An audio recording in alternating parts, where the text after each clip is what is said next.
Say again? You say I'm left off Bad and Bougie? What'd you say? You say I'm left off Bad and Bougie? Yeah. Do it look like I'm left off Bad and Bougie? What'd you say? Do it look like I'm left off Bad and Bougie? And everybody trying to rap the same style with the, I don't know who created it, if it was Future or Migos, but all them sound the same. I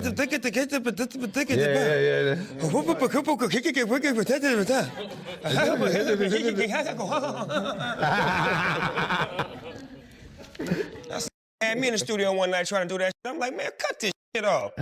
Mumble rap. I mean, in rock... Take the out of your mouth and speak clearly, young man. This mumble, blah, blah, blah. Speak clearly. Let me hear what you're saying. Gucci gang, Gucci gang, Gucci gang, Gucci gang, Gucci gang, Gucci gang, Gucci gang, Gucci gang, Gucci gang. I think we really made a mistake on this. I don't think they put everything in it. On a scale of 0 to 5, I couldn't even rate this because it's just that great. I mean, it's just incredible.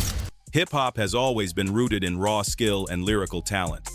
So when a new wave of so-called mumble rappers emerged, spitting slurred lines and watered-down bars, the pioneers of the culture weren't impressed. What you call a mumble rapper? Just yeah. So you say yeah after everything and make it wrong. It don't matter what it is. Like for real, you can say anything. I just went to the store. Yeah. For the love. Yeah. Eminem came at them head-on, Snoop Dogg laughed them off, and Joe Budden, he practically made it his full-time gig to call them out. The message was clear, this wasn't it. Back in 2017, a few Wu-Tang legends sat down with Montreality for an interview. Naturally, the topic of Prodigy from Mobb Deep came up after his passing. Wu had nothing but respect for him, praising his impact on the culture and his influence on New York hip-hop. From there, the discussion shifted to their favorite New York MCs. Names started flying. Ghostface admitted he doesn't vibe with too many of the new school rappers, but gave Dave East his flowers. RZA shouted out A Boogie with the Hoodie, while others like Young M.A., Joey Bada, Dollar Dollar, the A-Dollar AP Mob, and Uncle Murda also got recognition. I like Boogie with a hoodie. Boogie too. I like Boogie. I like Young M.A. Young M.A. Young M.A. Boogie. Yeah. Anybody rebel? That's 3. Here's a guy from Staten Island. What's his name? Hoff? I like Joey, man. Joey Bad. Joey Bad. Joey. I mean, Joey and the ASAP mob is doing it first. Then came the hot-button topic mumble rap. The interviewer asked Wu how they felt about this new wave dominating the charts and airwaves. Surprisingly, RZA didn't respond with the usual old-school criticism. Instead, he almost defended it. He explained that he had no problem with the music itself, just the label attached to it. Music is music, man. First off, what even is mumble rap? Who came up with that name? I guarantee the artists making it don't call it that. That's a media thing. Let them make their music and enjoy themselves. RZA admitted Wu-Tang came from a different era, one built on bars, wordplay, and intricate rhyme schemes. But he wasn't about to tear down a new generation just because they had a different approach. We come from the era where we have to have dope lyrics and all that, but we don't discriminate. And first, what is mumble rap? Who made that title? I bet you the guys who's doing it, they didn't call it mumble rap. That's what the media calls it, you know what I mean? So let them make their music and have fun. And it wasn't the first time Wu had shown love to the younger generation either. Ghostface had already jumped on the remix of Rich Chiga's, now Rich Brian's breakout hit Dat Stick. But this is where RZA drew the line. He wasn't about to co-sign everything tied to the wave. He pointed out one of the biggest issues fueling the whole mumble rap label lean. The Codeine promethazine mix, better known as syrup, had become a staple in the lifestyle of many new artists. RZA didn't hold back with his warning. Anybody out there sipping on that syrup, and that's what's making you mumble, leave that syrup alone, man. The crew even cracked jokes about it, clowning how some rappers would drown themselves in lean, slur their words on a track, and then call it rap. Yo, I was gonna say to anybody out there who's sipping on that syrup, and that's making you mumble, leave the syrup alone, man. Definitely. Let me start hitting that syrup, nigga, I blow up. And that should be hits. Yeah. And fans couldn't disagree with that. The lean culture had a huge influence on the sound. You could hear it, the slowed down delivery, the hazy flows, the lack of sharp bars. For many of these so-called mumble rappers, lyrics weren't the priority anymore. It wasn't about storytelling or wordplay, it was all about creating a vibe. In an interview with Hip Hop News Uncensored, DMX was asked which artist he was rocking with at the time. His response? Classic X.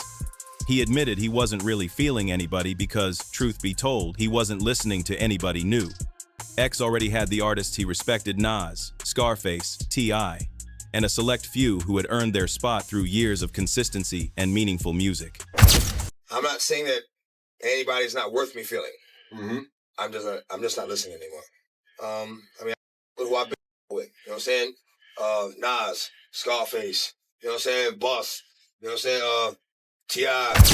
For X, that was more than enough. He explained it wasn't just about personal taste, it was a conscious choice. He didn't even want to hear the new artists because he didn't want their sound to influence him, not even subconsciously. DMX was the type of artist who had to guard his voice, his style, and his truth.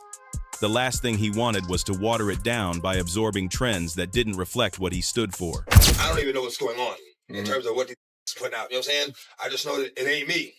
I don't want to be influenced, you know, subliminally or you know, on top. I don't want to be influenced at all. And that's where DMX's real issue with mumble rap came in. To him, the whole movement lacked authenticity. He saw it as shallow entertainment, something that might catch fire for a moment but wouldn't have lasting power. He compared it to a passing trend, hot right now, but not built to stand the test of time. For X, the reason his music continued to resonate was simple. It was rooted in truth, pain, and raw honesty. When he rapped about struggle, demons, or faith, you felt it because it came from a real place. That, he said, was what gave music longevity. In 2017, Crazy Bone and Busy Bone sat down with DJ Vlad to share their thoughts on the mumble rap wave. Their perspective was unique because Bone Thugs had spent their entire careers being labeled hard to understand due to their rapid-fire flows and melodic delivery. But they were quick to draw the line. What they did and what the new generation was doing were two completely different things. Busy broke it down, explaining that mumble rap was more of a style that opened doors for artists who weren't necessarily lyrical heavyweights. Instead of technical skills, punchlines, or complex wordplay, the focus shifted towards simple cadences, relatable themes, and a vibe that everyday listeners could latch onto. He even admitted that while these rappers could never go bar for bar with lyrical giants like Rakim or Eminem, that didn't mean they couldn't pack out shows or build loyal fan bases. Still, Bone Thugs didn't let the trend off the hook without critique. It's just like one of those kind of vibes that people, they bounce. You don't have to be like a super great rapper in order to make it, and it's a lot of street dudes that get it in. That's what I see with the mumble rappers. It ain't like they could do a song with Rakim or they get respect, but they have a lot of, they have a lot of fans and a lot of kids. Busy highlighted the major difference between their upbringing and what he saw happening in the new era. Bone Thugs came up under heavy East Coast influence, the golden era of hip-hop, where lyricism reigned supreme. Back then, words carried weight, and every time you touched the mic, you were expected to deliver real content. That mentality shaped their entire style: fast, melodic, complex, but always grounded in storytelling and meaning. Man. We was raised as a crew on East Coast rules. You gotta have lyrics, you gotta have content, nobody supposed to steal your stuff. And so Busy pointed out that plenty of new artists had clearly taken notes from Bone Thugs' signature sound. You could hear it in their flows and melodies. But in his view, many of them missed the essence. They copied the surface, but not the depth. They caught the style, but not the substance. And that's where the divide really was. Looking back, some of his old interviews almost feel prophetic. In one conversation from 1992, long before mumble rap was even a concept, Pac was asked where he thought hip-hop was headed. Would it get harder or softer? Pac broke it down, plain and simple. It all depends on the type of artist stepping up. If new rappers came in bold, willing to speak their truth and challenge the system, rap would grow harder, realer, and more raw. But if softer voices took over, the industry would steer the culture in another direction, one centered more on partying, fun, and distraction than on struggle or storytelling.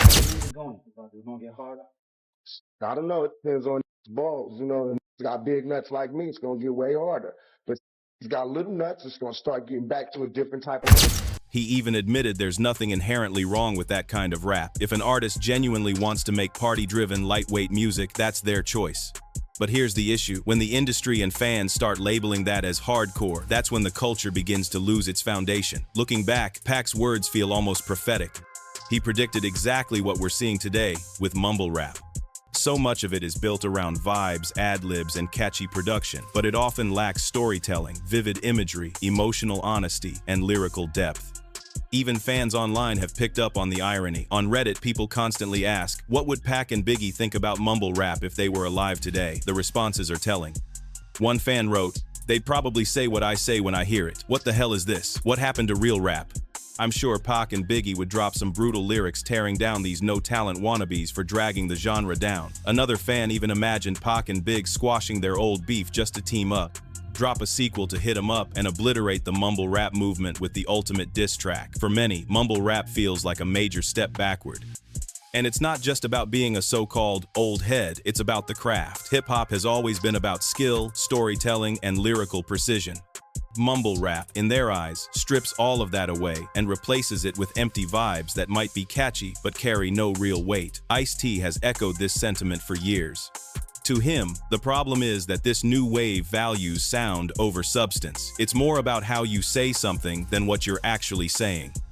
And that, he argues, is a dangerous departure from hip-hop's roots. Still, Ice-T isn't against new artists altogether. He's praised lyricists like Kendrick Lamar as proof that real bars and storytelling can still thrive in the modern era. I want to see you care about the craft and really get in there and bust some bars. You listen to Kendrick Lamar.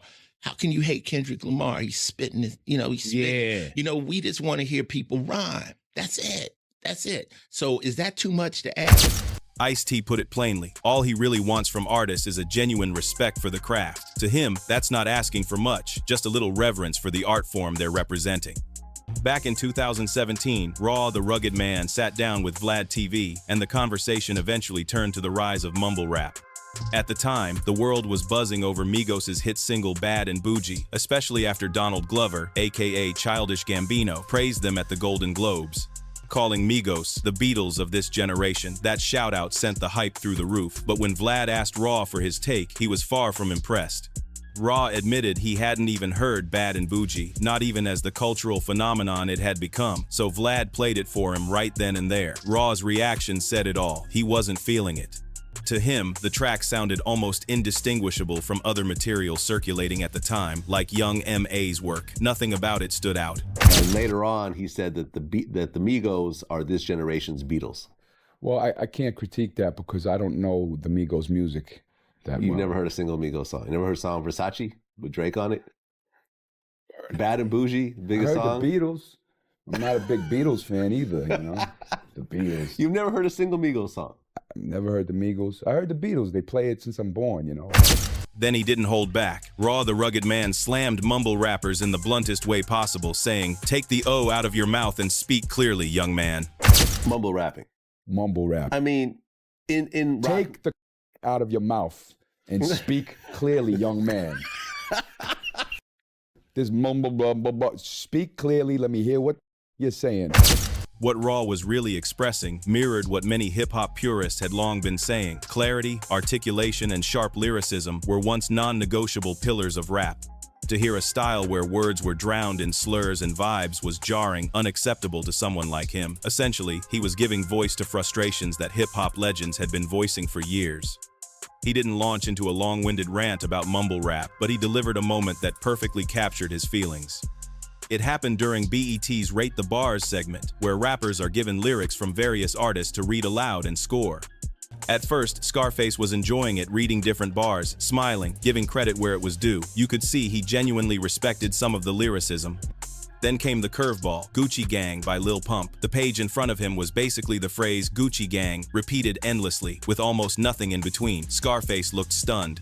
His expression shifted from impressed to incredulous disbelief. He laughed, gave it the lowest possible rating, and tossed it aside, his reaction speaking louder than any critique he could have voiced. Gucci gang, Gucci gang, Gucci gang, Gucci gang, Gucci gang, Gucci gang, Gucci gang, Gucci gang, Gucci gang. I think we really made a mistake on this. I don't think they put everything in it. On a scale of 0 to 5, I couldn't even rate this because it's just that great. I mean, it's just incredible. He didn't need a long rant, his reaction said it all. For someone who built his career on complex, layered lyrics, hearing a song that basically looped a single phrase felt almost insulting. It highlighted just how far this new wave of rap was from the craftsmanship he grew up respecting. Hopsin may not carry the same legendary status as some of his peers, but when it comes to calling out mumble rap, he's been one of the loudest and funniest voices. Rather than simply ranting, he took a different approach. He mocked it. Through skits, music videos, and parodies, he exaggerated the way mumble rappers dress, act, and perform. From slurred delivery to absurd ad-libs, Hopsin turned the style into instantly recognizable caricatures. Impress me. Whip it, I'm coming to stop it, dip it, I'm a dip it, it's on the dip it, had to dip it, had to zip it, I was on the Stop it. I've worked in the music business for more than 30 years and I've never seen such niggardry. It's just not... It was satire, but it made the point loud and clear. Much of mumble rap sounded interchangeable, lacked substance, and relied more on image than actual skill. In his own wild comedic way, Hopsin was echoing exactly what the older legends had been saying all along. The moment reached peak absurdity when the Island Boys dropped a freestyle of their viral hit Island Boy by the Pool. When the clip landed in front of Snoop and Kevin Hart during a segment reacting to 2021's most viral TikTok videos, their embarrassment was palpable. And the moment the footage ended, they were already cracking jokes. I'm an island boy, and I've been trying to make. Oh, I'm an island boy. I'm a just island boy. I'm a just island boy. I'm speechless. Two goofballs in the pool. You know why I'm not speechless? Why? Because I'm an island. The Island Boys, especially Fly, didn't take the roasting lightly. When Fly caught wind of the segment, he unloaded on Kevin Hart and Snoop Dogg, zeroing most of his fury on Snoop. He even issued violent warnings, saying that if he saw Snoop in person, it would be on sight, and swore he would beat him, doubling down on the threat with every emphatic promise. Snoop Dogg would have said that to me in real life, on sight, I would have faded. I would have beat his ass on everything. I swear to God, my life, I would have. I swear to God. If I ever see him, it's on sight. But Snoop wasn't fazed by the threats at all. In fact, he found the whole situation pretty entertaining. He even took to Instagram to troll the Island Boys, captioning a post with a playful jab. "I don't want no smoke with cuss." Fans were quick to note that trying to mess with someone like Snoop Dogg is just asking for trouble. The Island Boys seemed to get the message too, as Fly eventually issued an apology, stepping back from his earlier threats. "My fault. I didn't mean to be mean to Snoop Dogg," Fly admitted.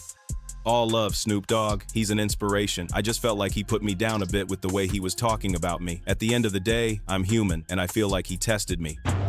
All right, Snoop Dogg. Snoop has never been shy about his disdain for mumble rap. He made that crystal clear on his album Kamikaze, going on a lyrical rampage that called out mumble rappers across the board.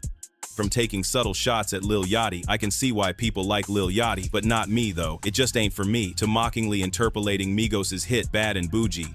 And even flipping Lil Pump's flow from Gucci Gang to highlight how ridiculous he found it all. Unsurprisingly, some younger rappers weren't thrilled. Lil Pump, for instance, took to social media to fire back at Eminem, claiming nobody listens to him anymore. Hey, Eminem, you is lame as hell. Ain't nobody listening to your old ass. You lame as... But after catching heat online, he suddenly seemed to develop selective amnesia. When asked about the incident, he acted as if none of it had ever happened. Understood. The Eminem, Lil Pump, like, what was that about? Who? Eminem. I don't remember that. You don't even remember that shit. Yo, you bugged out. Yeah, this guy. I even told you. I was like, my fault. I was asleep. I'm so sorry about that. When it comes to rap beefs between mumble rappers and Eminem, no one tops MGK. Bringing up Eminem's daughter didn't sit well with him, and he responded not with a casual reply, but with a scathing diss track that tore MGK apart for the Haley tweet and more.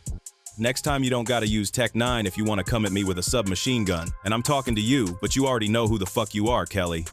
I don't use sublimes and sure as fuck don't sneak discs. In retaliation, MGK dropped Rap Devil, a full-blown diss aimed directly at Eminem. He mocked Eminem for taking so long to respond, claiming he was out of touch. Took you 6 years and a surprise album just to come with a diss, but he made a major misstep. He brought up Haley again. Tough talk from a rapper paying millions for security a year. Dad's always mad, cooped up in the studio, yelling at the mic. You're sober and bored, huh? About to be 46 years old, dog. By this point, MGK had crossed a line, and fans knew Eminem's clapback would be merciless. Eminem came back harder with Kill Shot, a diss track that shredded MGK with savage bars, including the infamous line mocking MGK's name and appearance. Here's that autograph for your daughter. I wrote it on a starter cap. Stan's son, listen man, dad isn't mad, but how you gonna name yourself after a damn gun and have a man bun? Years later, in 2020, Eminem wasn't quite done. He dropped Music to Be Murdered By, and on the track Unaccommodating, he took another jab at MGK, framing the beef as something he had already moved past. Of course, it's finished with MGK. I cleansed him of his mortal sins. I'm God, and the Lord forgives even the devil worshippers. By then, MGK had pivoted completely from rap to a pop-punk sound, leading fans to joke that Eminem had effectively dissed him out of hip-hop. In 2018, Eminem released 1985, reflecting on turning 30. 3 and how his perspective had changed over the years. He also used the track to address the mumble rap generation and their music. He warned them, "I know you think this type of revenue is never ending, but that ain't true. One day, the kids listening are going to grow up and get too old for what made you blow up. Now your shows are looking light, the money's slow, and you're scrambling to get hot again, but you forgot you only popped because you were riding trends. Now you're old news, regretting choices you didn't make, but hey, at least you got a Benz." Now your shows looking light cause they don't show up, which unfortunately means the money slow up. J. Cole has been clear about the difference between rappers who put in the work to craft songs with lasting impact, build memorable experiences, and establish their own unique brand and style, versus mumble rappers, who often ride trends. While chasing trends can work for some, when everyone sounds the same, it's hard to tell one from another. You'd never confuse Eminem, Drake, and J. Cole. Their styles and flows are unmistakably distinct. J. Cole's critique wasn't subtle. He felt these new rappers needed a reality check. His track 1985 ended up being a pointed diss aimed at Lil Pump. One line about not owning a house struck a nerve so much that Pump went out and bought a $4.5 million home just to prove a point, exactly what J. Cole was warning against: blowing money on flashy purchases to keep up appearances. In that back and forth, the real winner was obvious: J. Cole. Fast forward to 2019, Gucci Mane spotted potential in Ola, a rising rapper from Atlanta, and signed him, even jumping on a few tracks to help boost his career. But things took a turn during an Instagram live session. While chatting, Gucci mentioned he might finish a track they were working on later that night. Instead of staying cool, Ola started acting up, talking disrespectfully, and pressing Gucci about completing the song. True to form, Gucci wasn't about to let that slide. Live on the stream, he put Ola in check, making it clear that kind of disrespect wouldn't be tolerated. You heard you told the folks what you told me? Nah, man, we don't lie. I really feel tried. Nah, we ain't gonna do all that on live, man. Man, gonna tell me, hey, run the business, don't try to run my life. What kind of time you gonna that strong, man? No, man, hell nah, I wasn't saying like that. You'd think Ola would take the hint and ease up, but he kept up the same attitude. Eventually, Gucci had enough and dropped him from the label entirely. Since then, Ola's career hasn't really gained traction, proving that going up against Gucci Mane was a major misstep. Similarly, Trav, a former G-Unit member, got put in his place by 50 Cent. The moment went down on stage during a performance with Meek Mill when out of nowhere, 50 turned to Trav, said something, and then pushed him aside. Say something, Mike. Listen, hold on, stop the music. Hold on. Hey, this is 50 though.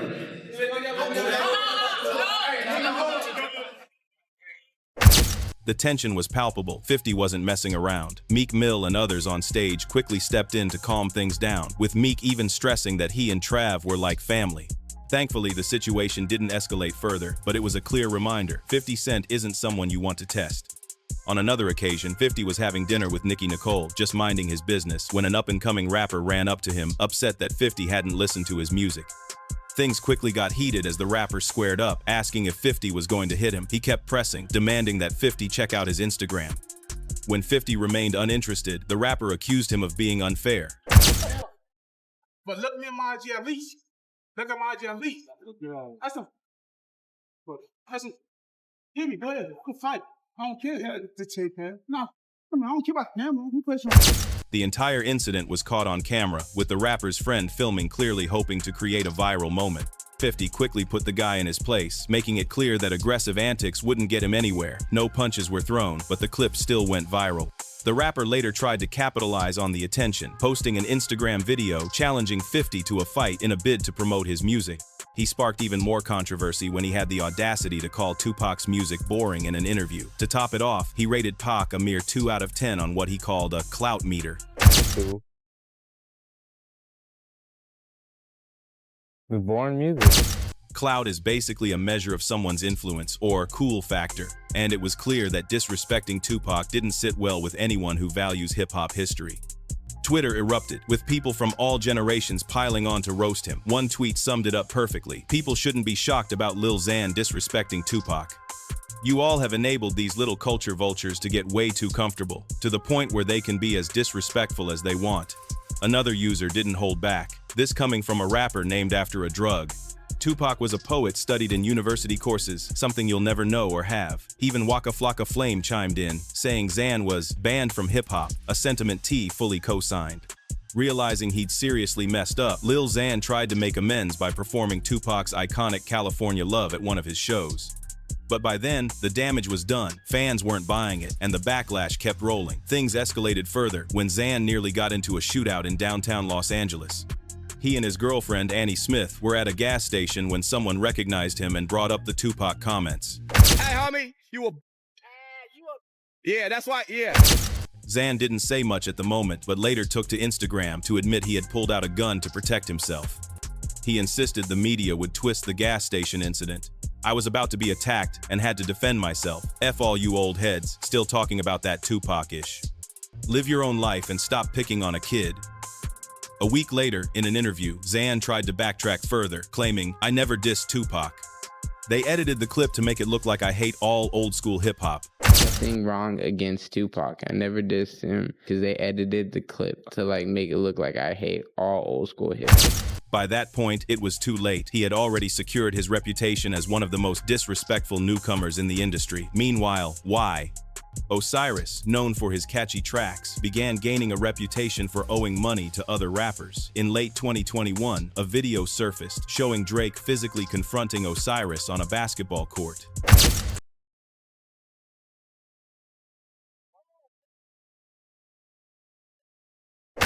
Drake didn't hold back. He literally picked Osiris up and shoved him out of the way. Shortly after, another clip surfaced, showing Drake taking things even further, publicly humiliating Osiris over the money he owed. To settle the debt of 60 kelvins, Drake had Osiris perform his hit track Worth It, making it clear that this wasn't just pocket change. Since Osiris was initially hesitant to perform, he had no choice but to comply. You owe me 60 bands, and you have to perform the song right now in the crib. What are we talking about? What are you talking about? I'm giving you an out.